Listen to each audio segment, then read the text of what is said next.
பங்களாதேஷில் ஷேக் ஹசீனாவுடைய ஆட்சி நடைபெற்று இருந்தது.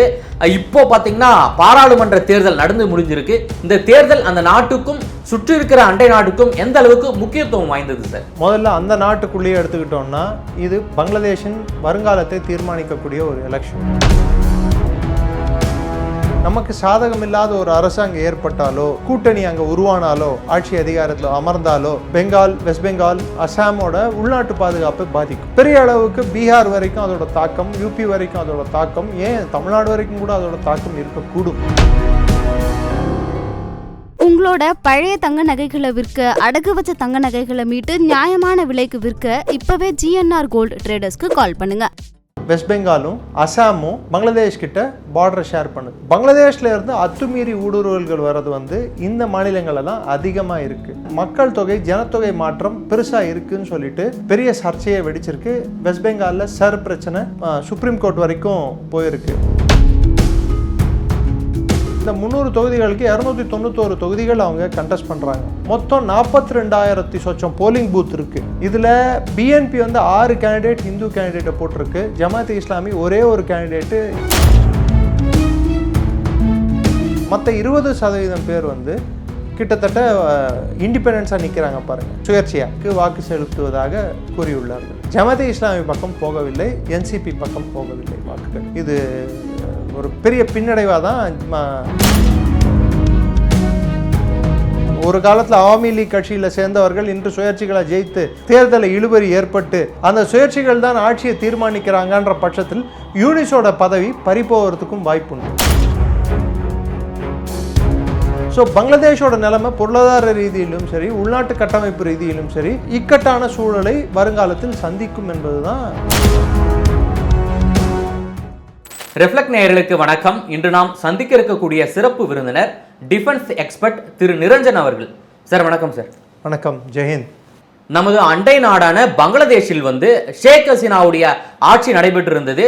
அண்மையில பாத்தீங்கன்னா அங்க மாணவர் புரட்சி நடந்து அந்த ஆட்சி கவிழ்க்கப்பட்டதை தொடர்ந்து முகமது யூனுஸ் தலைமையில இடைக்கால ஆட்சி நடைபெற்று வந்தது.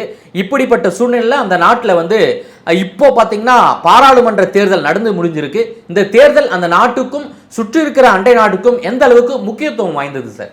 முதல்ல அந்த நாட்டுக்கு எவ்வளவு முக்கியத்துவம் வாய்ந்ததுன்றது நான் சொல்லிடுறேன். அதுக்கப்புறம் அண்டை நாடான இந்தியாவை பத்தி நான் பேசுறேன். முதல்ல அந்த நாட்டுக்குள்ளேயே எடுத்துக்கிட்டோம்னா இது பங்களாதேஷின் வருங்காலத்தை தீர்மானிக்கக்கூடிய ஒரு எலெக்ஷன், ஒரு தேர்தல். ஓகே, அது காரணம் என்னன்னு பார்க்கலாம். 12,70,00,000 பேர் வாக்காளர்கள். அதில் கிட்டத்தட்ட 5,60,00,000 வாக்காளர்கள் இளைஞர்கள், இளைஞர் சமுதாயம், அதாவது 44% வரைக்கும். அதுலேயும் நீங்கள் புது வாக்காளர்கள் எண்ணிக்கை எடுத்து பார்த்தீங்கன்னா 45 லட்சம் வாக்காளர்கள் புதுசாக சேர்க்கப்பட்டுள்ள வாக்காளர்கள். ஓகே, இதில் பெண் வாக்காளர்கள் பெரிய அளவுக்கு ஜமாத் இஸ்லாமிக்கு ஓட்டு போடுவதற்கு தயாராக இல்லை. இது ஒரு பக்கம் இருக்க, இந்த எல்லாரும் இந்த தேர்தல் நடக்கிறத பற்றியே எல்லாரும் சிந்திச்சுட்டு இருக்கும்போது பங்களாதேஷ் அமெரிக்கா கூட ட்ரேட் டீலும் சைன் பண்ணியிருக்காங்க. அந்த ட்ரேட் டீல் பங்களாதேஷுக்கு எவ்வளோ பெரிய பாதகமாக இருக்கக்கூடியும் சாதகமாக இருக்கக்கூடும் சொல்லிட்டு சிந்திக்காமல் அதை யூனிஸ் அரசாங்கம் செயல்முறைப்படுத்தும் விதமாக சைன் பண்ணிடுச்சு. ஓகே, கையெழுத்திட்டாச்சு. இப்போ வரக்கூடிய அரசு அதோட விளைவுகளை சந்திக்க போகுது. அது எந்த அரசாகட்டும், ஜமாத் இஸ்லாமி ஆகட்டும், இல்லை இந்த BNP ஆகட்டும், பங்களாதேஷ் நேஷனல் பார்ட்டி ஆகட்டும். இன்னொன்று மறந்துடாதீங்க, இதுதான் முதல் தேர்தல் அவாமி லீக் என்னும் ஒரு கட்சியை 18 ஆண்டு காலம் ஆண்ட கட்சியை புறந்தள்ளி விட்டு, இன்னும் சொல்ல போனால் அந்த கட்சியை பேன் பண்ணிட்டு தேர்தல் நடத்தியிருக்காங்க. புதுசாக வடிவெடுத்த கட்சி நேஷனல் சிட்டிசன் பார்ட்டி என்ற ஒரு கட்சி, மாணவர் அமைப்பு. அது யாரோட கை கோர்த்திருக்குன்னு பார்த்தீங்கன்னா ஜமாத் இஸ்லாமி என்ற அடிப்படைவாத கட்சியோட கை கோர்த்திருக்கு. ஸோ அடிப்படைவாத கட்சிகளுடன் மாணவர் அமைப்பு கை கோர்க்கும் போது அதன் விளைவு எவ்வளோ பயங்கரமாக இருக்கக்கூடியது வருங்காலத்தில் என்பதும் இந்த தேர்தல் முடிவை வைத்து தான் நம்ம சொல்ல முடியும். சரி, அடுத்து நம் நாட்டுக்கு வரலாம். 5 மாகாணங்கள், இந்தியாவோட மாகாணங்கள் பங்களாதேஷோட எல்லை ஷேர் பண்ணுது. குறிப்பிட்டு தேர்தலை சந்திக்கக்கூடிய மாநிலங்களான வெஸ்ட் பெங்காலும் அசாமும் பங்களாதேஷ் கிட்ட பார்டரை ஷேர் பண்ணுது. பங்களாதேஷ்ல இருந்து அத்துமீறி ஊடுருவல்கள் வர்றது வந்து இந்த மாநிலங்களில் தான் அதிகமாக இருக்குது. அதனால் மக்கள் தொகை ஜனத்தொகை மாற்றம் பெருசாக இருக்குன்னு சொல்லிட்டு பெரிய சர்ச்சையை வெடிச்சிருக்கு. வெஸ்ட் பெங்காலில் சர் பிரச்சனை சுப்ரீம் கோர்ட் வரைக்கும் போயிருக்கு. அதே வந்து அசாமில் பார்த்தீங்கன்னா சில மாவட்டங்களில் இந்துக்கள் அவர்கள் சொத்துக்களை இஸ்லாமியர்களுக்கு விற்பது தவிர்க்கப்பட வேண்டும் அப்படின்னு சொல்லிட்டு சட்ட திருத்தமே எடுத்துகிட்டு வர அளவுக்கு அசாம் முதல்வர் சில விஷயங்களை செய்துள்ளார். இஸ்லாமியர்கள் என்று சொல்வதை விட பங்களாதேஷில் இருந்து அத்துமீறி நுழைவோர்கள் அப்படின்னு அர்த்தம். ஓகே, இது ஒரு புறம் இருக்க, பங்களாதேஷ் என்சிபி நேஷனல் சிட்டிசன் பார்ட்டியை சேர்ந்த அஸ்னத் அப்துல்லா ஆகட்டும், நஹீத் இஸ்லாம் ஆகட்டும், வெளிப்படையாகவே இந்தியா மீது வன்மையை கக்குறாங்க, இந்தியா மீது வெறுப்பை வந்து தூண்டுறாங்க. அதன் ஒரு நீழ்ச்சியாக தான் சிலிகுரியை வந்து இந்தியாவிலேருந்து கட் பண்ணி நார்த் ஈஸ்ட் மாகாணங்களை பங்களாதேஷோட இணைச்சிடணும் அப்படின்ற ஒரு பேச்சு, சர்ச்சைக்குரிய பேச்சு வெளியே வந்தது.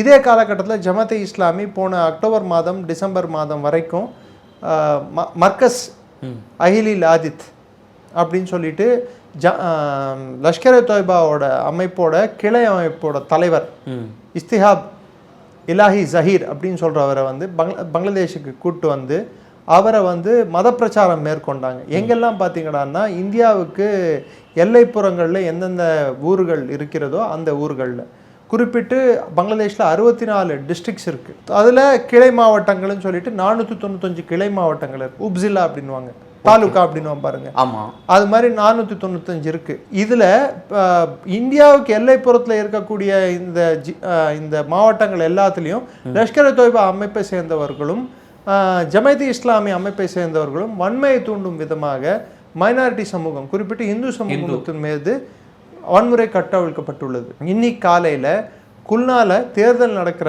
தருவாயில் அங்கே பிஎன்பியோட கேண்டிடேட் மீது கொலைவெறி தாக்குதல் நடக்கப்பட்டுள்ளது.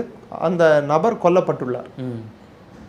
கோபால்கஞ்ச் அண்ட் முன்ஷிகஞ்ச் என்ற ரெண்டு ஊர்களில் நாட்டு வெடிகுண்டுகள் வீசி தேர்தல் தொடங்குவதே டிலே ஆயிருக்கு. ஸோ வன்முறையானது பரவலாக பங்களாதேஷில் நடந்திருக்கிறதா தான் செய்திகள் கசிக்கின்றன. இந்த வன்முறை வந்து நாளைக்கு இது நமக்கு சாதகம் இல்லாத ஒரு அரசாங்கம் ஏற்பட்டாலோ இல்லை நம்மளுக்கு பாதகமான ஒரு கூட்டமைப்பு, அதாவது இன்னும் சொல்ல போனால் ஒரு கூட்டணி அங்கே உருவானாலோ, ஆட்சி அதிகாரத்தில் அமர்ந்தாலோ, அது நம் நாட்டோட, குறிப்பிட்டு சொல்லணும்னா பெங்கால், வெஸ்ட் பெங்கால், அசாமோட உள்நாட்டு பாதுகாப்பை பாதிக்கும். பெரிய அளவுக்கு பீகார் வரைக்கும் அதோட தாக்கம், யூபி வரைக்கும் அதோட தாக்கம், ஏன் தமிழ்நாடு வரைக்கும் கூட அதோட தாக்கம் இருக்கக்கூடும். ஏன்னா பங்களாதேஷ்லேருந்து இங்கே வரக்கூடிய மக்களின் எண்ணிக்கை அதிகமாகலாம். ஆமாம், அந்த திருப்பூர், கோயம்புத்தூர் சைடு இருக்காங்க. ஆமாம். ஸோ இது வந்து வன்முறையை, இந்தியா மீது வன்முறையை கட்டவிழ்த்து விடுவதற்கும் இந்தியா மீது தீவிரவாத தாக்குதல்களை துரிதப்படுத்துவதற்கும் பாகிஸ்தானுக்கு இது ஒரு நல்ல ஒரு வாய்ப்பாக அமையக்கூடும். பங்களாதேஷில் நமக்கு சாதகமான அரசு ஏற்படவில்லை என்றால். ஆனால் எந்த அரசு வந்தாலும், அது பிஎன்பி அரசு வந்தாலும் சரி, அல்லது ஜமாத் அரசா, அடிப்படைவாத ஜமாத் அரசாக இருந்தாலும் சரி, யாராக இருந்தாலும் அடிப்படையாகவே அவங்க வந்து இந்தியாவுக்கு எதிரான ஒரு கொள்கையும் நிலைப்பாடும் தான் இது வரைக்கும் எடுத்திருக்காங்க. அதில் பிஎன்பி சற்றே மேல், ஜமாத் இஸ்லாமியோட கொஞ்சம் சற்றே கொஞ்சம், தாரிக் ரஹ்மானோட கலிதாசியாவோட கட்சி, அவங்க சற்றே கொஞ்சம் better. Choose the lesser evil அப்படின்வாங்க இங்கிலீஷில். இதில் எது வந்து மோசமானது, எது வந்து ரொம்ப மோசமானதுன்னு எடுத்து பார்த்தா மோசமானது தான் வந்து பிஎன்பி, ரொம்ப மோசமானது ஜமாத் இஸ்லாமி. ஓகே. ஸோ அவங்களோட அறிக்கையிலேயே எடுத்து பார்த்தீங்கன்னா இந்தியாவோடு நாங்கள் மேம்பட்ட உறவுகளை தான் நாடுறோம் அப்படின்னு அவங்க தெரிவித்தா கூட அவங்களோட போக்கும் அவங்களோட செயல்பாடுகளும் இந்தியாவுக்கு எதிரானதாகவும், குறிப்பிட்டு சொல்லணும்னா அங்கே இருக்கக்கூடிய மைனாரிட்டி சமூகமான இந்து மக்களுக்கு எதிரானதாக தான் இருக்குது. அதனால தான் சிஏஏவை கூட இங்கே இந்தியா எக்ஸ்டெண்ட் பண்ண வேண்டிய கட்டாயம் ஏற்பட்டது. இன்னொரு பக்கம் நம்ம எடுத்து பார்த்தோம்டான்னா இந்த தேர்தலில் முக்கியமாக பார்க்க வேண்டியது எல்லை பாதுகாப்பு. வந்து முர்ஷிதாபாத் ஜில்லா, அதாவது நம்மளோட வெஸ்ட் பெங்காலில் வந்து அந்த பகுதியெல்லாம் இன்னும் பார்டர் ஃபென்சிங் பண்ணல. ஸோ அத்துமீறி ஊடுருவல்கள் அதிகரிக்கிறதுக்கான வாய்ப்புகள் உண்டு. இன்னும் அவங்களுக்கு தேர்தல் பிப்ரவரி இல்லைன்னா நம்மளுக்கு தேர்தல் பெங்கால் தேர்தல் வந்து ஏப்ரல் மே வாக்கில் நடக்கும். ஸோ டெஃபினட்டாக அதோட தாக்கம் இங்கெல்லாம் இருக்கக்கூடும். அது இந்தியாவோட உள்நாட்டு கட்டமைப்புக்கும் உள்நாட்டு பாதுகாப்புக்கும் இது பெரிய அச்சுறுத்தலாக மாறக்கூடும். அங்கே எந்த அரசு இருக்கோ அதை வச்சு தான் நம்மளோட நார்த் ஈஸ்டோட ஒட்டுமொத்த பாதுகாப்பும் அடங்கியிருக்கு. ஓகே ஓகே சார், இப்போ அங்க இருக்கக்கூடிய கருத்து கணிப்புகள் பிஎன்பி இருக்கு, அப்புறம் இந்த அடிப்படைவாத மதவாத கட்சிகள் இருக்கு, இப்போ அப்புறம் ஷேக் ஹசீனாவோட கட்சி இருந்தது, இதெல்லாம் இருக்கு. இதுல கருத்து கணிப்புகள் என்ன சொல்லுது, எந்தெந்த கட்சிகள் போட்டியிடுது? குறிப்பா போட்டியிடுறது பார்த்தீங்கன்னா பிஎன்பி போட்டியிடுது. அவங்க 291 தொகுதிகளில் அவங்க கேண்டிடேட்டை போட்டிருக்காங்க. ஓகே, 300 தொகுதிகள் தான் அவங்க பாராளுமன்றம். ஆக்சுவலாக 350, அதில் 50 வந்து விமன் ரிசர்வ்டு. அது அவங்க ஜெயித்த எண்ணிக்கையை வைத்து, அதாவது 300 தொகுதிகளுக்கு தேர்தல் நடக்கும். அந்த 300 தொகுதிகள் நடக்கிற தேர்தலில் அறுதி பெரும்பான்மை 151 யாருக்கு அதிகம் கிடைக்குதுன்னு பார்த்தீங்கன்னா அவங்க தான் ஜெயிச்சதை அறிவிப்பாங்க. அந்த 151ல் அவங்க 151 ஜெயிச்சாங்கன்னா அவங்களுக்கு 16, அந்த 50லேருந்து 16 பேர் அவங்க எலெக்ட் பண்ணிக்கலாம் அந்த கோட்டால இருந்து. ஓகே, ப்ரொபோர்ஷனல் ரெப்ரசன்டேஷன் அப்படின்வாங்க. அது அவங்க ஜெயித்த சீட்டுகளுக்கு நிகரான நபர்கள் தேர்ந்தெடுக்கப்படுவார்கள் அந்த 50ல இருந்து, அந்த சதவீதப்படி விகிதாச்சாரம் பண்ணி. அப்போ 16 வரும் அவங்களுக்கு. ஸோ எப்படி பார்த்தாலும் இந்த 300 தொகுதிகளுக்கு 291 தொகுதிகள் அவங்க கண்டெஸ்ட் பண்ணுறாங்க. மொத்தம் 42,000 சொச்சம் போலிங் பூத் இருக்கு. 1900 சொச்சம் கேண்டிடேட் இருக்காங்க. இதில் பிஎன்பி வந்து 6 கேண்டிடேட் ஹிந்து கேண்டிடேட்டை போட்டிருக்கு. ஜமாத் இஸ்லாமி ஒரே ஒரு கேண்டிடேட்டு ஹிந்து கேண்டிடேட்டை போட்டிருக்கு. சரிங்களா? அது இல்லாமல் பெண்கள் வந்து கிட்டத்தட்ட 100லேருந்து 110 பேர் என்னவோ கண்டெஸ்ட் பண்ணுறாங்க. 105 110க்குள்ளே வரும். ஓகே, அவங்க கண்டெஸ்ட் பண்ணுறது பெண்கள் போட்டியிடும் இது கேண்டிடேட்டுகள். ஸோ இதெல்லாம் ஒரு பக்கம் இருக்க, முன்னொரு பக்கம் பங்களாதேஷில் மத்தியானத்து நிலவரப்படி, அதாவது 2 மணி நிலவரப்படி 32% வாக்குப்பதிவு நடந்துள்ளது. ஓகே, 4:30 மணிக்கு வாக்குப்பதிவு முடிஞ்சிடும். 7:30 மணிக்கு தொடங்கின வாக்குப்பதிவு காலையில் 4:30 மணிக்கு முடிஞ்சிடும். அப்போ 2 மணி நிலவரம்னா 2.5 மணி நேரம் தான் இருக்குது. ஸோ இது மேக்ஸிமம் வந்து 50%லேருந்து 55% வரைக்கும் போகக்கூடும். இந்த மொத்த வாக்குப்பதிவானது 60% வந்தால் பெட்டர். பட் வாக்கு கணிப்பு என்ன சொல்லுதுறான்னா, ஒரு வாக்கு கணிப்பு நேஷனல் ரிசர்ச் செல் அப்படின்ற ஒரு அமைப்போட வாக்கு கணிப்பு கிட்டத்தட்ட பங்களாதேஷ் நேஷனல் பார்ட்டி 200 தொகுதிகளிலிருந்து 220 தொகுதிகள் ஜெயிக்கும் அப்படின்னு சொல்லிட்டு சொல்லுது.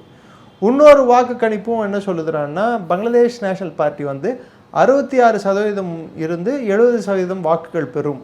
வாக்குகள் அவங்க தொகுதிகள் சொல்ல, அதை நம்ம வந்து கன்வெர்ட் பண்ணி பார்த்தோம்னா அதே 200லேருந்து 220 அந்த இது மார்க்க சென்றடையுது. ஜமாத் இஸ்லாமி வந்து 60 தொகுதிகள்லேருந்து 55 தொகுதிகள்லேருந்து 65 தொகுதிகள் கிட்ட வாங்க முடியும் அப்படின்னு சொல்லிட்டு ஒரு ரேஞ்சு சொல்கிறாங்க. ஸோ பிஎன்பியோட அரசு அமைவதற்கான எல்லா சாத்தியக்கூறும் உண்டு. ஒருவேளை அது இன்னும் சில வாக்கு கணிப்புகள் IIEDS அப்படின்னு சொல்லிட்டு ஒரு அமைப்பு வந்து சொல்லியிருக்கு. அதே மாதிரி இன்டர்நேஷ்னல் இன்ஸ்டியூட் ஆஃப் ரிப்பப்ளிகன் ஸ்டடீஸ்னு ஒரு அமைப்பு சொல்லியிருக்கு. இவங்கெல்லாம் சொல்லியிருக்க வாக்கு கணிப்பு வந்து ரொம்ப நெருக்கமான தேர்தலாக இருக்கக்கூடும். 2%, 1% தான் வித்தியாசம் இருக்குது. அப்படி இருக்கும்போது ஒருவேளை இவங்க 130, 140, அவங்களும் வந்து 120 அப்படி ஃபினிஷ் ஆச்சுன்னா, இல்லை இவங்க 140 அவங்க 130 ஃபினிஷ் ஆச்சுன்னா, சுயேட்சைகளோட எந்த சைடு போவாங்கன்றது தான் இதில் நம்ம உத்து கவனிக்கணும். ஜமாத்தே இஸ்லாமி கூட்டமைப்பில் இருக்கக்கூடிய கட்சி எதுன்னு பார்த்தீங்கன்னா இந்த நேஷனல் சிட்டிசன்ஸ் பார்ட்டி. இந்த மொத்த இன்கலாப் மூவ்மெண்ட் ஷேக் ஹசீனாவை தூக்கி காலி செய்த அந்த அமைப்பு தான் இப்போ இவங்க கூட கூட்டமைப்பு வச்சுட்டு இருக்காங்க. கேட்டால் நாங்கள் செக்குலர் அமைப்பு, எங்களுக்கு மதம் அடிப்படையில் நாங்கள் ஒன்றும் சேரலை அப்படின்னு சொல்லிட்டு ஊரே ஏமாத்துறாங்க. ஆனால் இன்னைக்கு அந்த கட்சியிலேயே பெரிய அளவுக்கு பிளவுகள் ஏற்பட்டிருக்கிறது. ஸோ அந்த கட்சி மேலே மக்களுக்கு இருந்த நம்பிக்கை வெகுவாக குறைஞ்சிருக்கு. அதனால்தான் அந்த கட்சியின் முன்னோடிகளான நஹீத் இஸ்லாம், அஸ்னத் அப்துல்லா போன்றவர்கள் ஒருவேளை தேர்தல் அவர்களுக்கு சாதகமாக அமையவில்லை என்றால் என்ன பண்ணுவதுன்னு சொல்லிட்டு வெளிநாட்டு விசாவையும் வெளிநாட்டு பாஸ்போர்ட்டையும் வாங்கி வச்சிருக்காங்க. தயாரா இருக்காங்க ஓட்டம் பிடிக்கிறது. ஓகே ஓகே சார் இப்போ ஷேக் ஹசீனாவுடைய அவாமி லீக் வந்து போட்டியிட முடியாத ஒரு சூழ்நிலை இருக்கு. அவருடைய தொண்டர்கள், அவருடைய நிர்வாகிகள், அவங்களுடைய வாக்கு எங்க சார் போகும்? கிட்டத்தட்ட அந்த நான் கருத்து கணிப்பின்படி ஷேக் ஹசீனாவுக்கு வாக்கு போட்ட 80% பேர் இந்த முறை பிஎன்பிக்கு வாக்கு போடுவதாக தகவல்கள் நமக்கு வருகிறது. 80% பேர், அதாவது ஷேக் ஹசீனாவுக்கு 100 பேர் வாக்கு போட்டிருந்தாங்களா, அதில் 80% பேர் வந்து பிஎன்பிக்கு வாக்கு போடுறதுக்கு தயார். மற்ற 20% பேர் வந்து கிட்டத்தட்ட இண்டிபெண்டன்ஸாக நிற்கிறாங்க பாருங்க, சுயேட்சையா. அந்த சுயேட்சைகளுக்கு வாக்கு செலுத்துவதாக கூறியுள்ளார்கள். ஜமாத் இஸ்லாமி பக்கம் போகவில்லை, என்சிபி பக்கம் போகவில்லை வாக்குகள். இது ஒரு பெரிய பின்னடைவாக தான் ஜமாத் இஸ்லாமி பார்க்க வேண்டும். Okay sir. சார் அதே போல் இப்போ அண்மையில் தான் ரொம்ப நீண்ட இழுபறி, ட்ரம்ப்பு தினதோறும் ஒரு போராட்டம், இந்தியா கூட போராட்டி தான் ஒரு பொருளாதார ஒப்பந்தம் வந்திருக்கு. அதனால் வந்து நமக்கு 18% வரைக்கும் குறைச்சிருக்காங்க அப்படின்ற போல் செய்திகள் வெளியாக இருந்தது. அதே போன்று பார்த்தீங்கன்னா பங்களாதேஷில் அமெரிக்கா ஒரு பொருளாதார ஒப்பந்தம், அங்கே பார்த்தீங்கன்னா 0% டேரிஃபில் தான் அவங்க வந்து ஒப்பந்தம் போட்டிருக்காங்க அப்படின்ற போல செய்திகள்லாம் வருது. வணிகம் சார்ந்த விஷயத்தில் பங்களாதேஷ் இன்னைக்கு வந்து அமெரிக்காவுக்கு விலை போய்விட்டது. இதற்கு காரணம் யூனிஸுக்கு அவங்க கொடுத்துருக்கிற விலை என்னடான்னா, யார் ஆட்சிக்கு வந்தாலும் உனக்கு வந்து ஜனாதிபதியை நான் வாங்கி கொடுத்துட்றேன் அப்படின்னு சொல்லிட்டு அவர் அந்த மாளிகையை விட்டு வரதுக்கு ரெடியாக இல்லை. மீன் குழம்பும் மண்பானையில் மீன் குழம்பு சாப்பிட்டு இல்சா மீனை சாப்பிட்டு சந்தோஷமாக இருக்கிறவருக்கு வந்து அவர் அதை விட்டு வெளியே வர்றதுக்கு பிடிக்கல. Okay okay. ஸோ அது பிஎன்பி வந்தாலும் சரி, ஜமாத் இஸ்லாமி கட்சி வந்தாலும் சரி, இவரோட ஆட்சியை தான் இவரோட ஜனாதிபதியாக கண்டினியூ ஆகிறதுக்கான வாய்ப்புகள் உண்டு.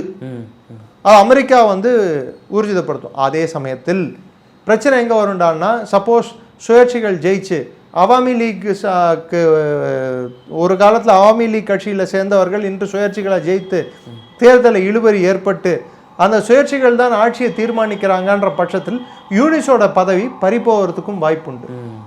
இவ்வளோ பிரச்சனை இருக்கும்போது யூனிஸால் வந்து இது எல்லாத்தையும் கட்டுப்படுத்த முடியுமா? சப்போஸ் பிஎன்பி ஆட்சிக்கு வந்தால் பிஎன்பி எத்தனை நாள் யூனிஸை வந்து விட்டு வைக்கும்? யூனிஸ் அரசியல் ஈடுபடாமல் இருப்பாரா?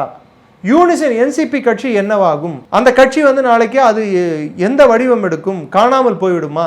இத்தனை கேள்விகள் மனதில் எழும்புது.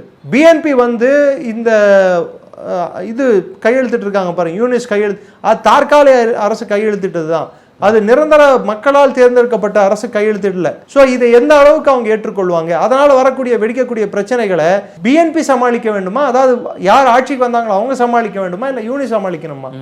எவ்வளோ நாசூக்கா கரெக்டாக தேர்தல் நேரத்தை பார்த்து அமெரிக்கா வந்து டீலை சைன் பண்ண வச்சாங்க பாருங்க. யூனிஸ் அவரோட லாபத்துக்கு சைன் பண்ணிட்டாரு பாருங்க. ஸோ பங்களாதேஷோட நிலைமை பொருளாதார ரீதியிலும் சரி, உள்நாட்டு கட்டமைப்பு ரீதியிலும் சரி, இக்கட்டான சூழலை வருங்காலத்தில் சந்திக்கும் என்பதுதான் நாம் பார்க்குற கண்ணோட்டம். ஓகே சார், மிக்க நன்றி சார். நேரில் வந்து பல்வேறு தகவலை பகிர்ந்தமைக்கு நன்றி. ஜெயந்த்.